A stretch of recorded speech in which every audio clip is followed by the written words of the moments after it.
waxaa la yiraahdaa hir iyo la waa qosol qosolkana dadku waxa uu u baahan yahay qosol laan lama noolaan karo sidaa darteed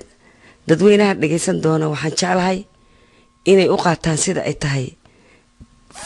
lama maroojiyo fanka waxa weeye maalin maalmaha kamid ah ayaa waxa dhacday waxa isguursaday nin oday ah oo aniga ila mid ah like my age iyo gabar yar oo teen ah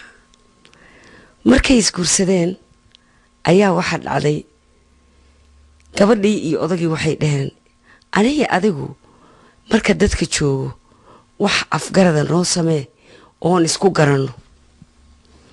maalmo kamid ah waxay leedahay okay wuxuu leeyahay gabartay aniga markaad aniga ii baahan tahay weligaa waxaad karisaa suqaar laakiin markii aad rabtid wixii kale yani habeenkii waxbaa iska dhici karee waxaa rabta kari baasto breed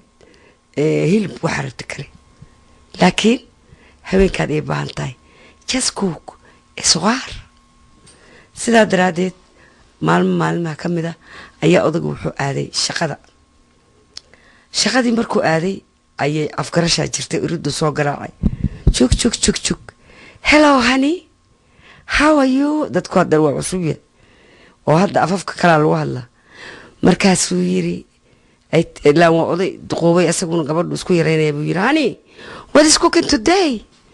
markaasay tiri yes honey I cook suqaar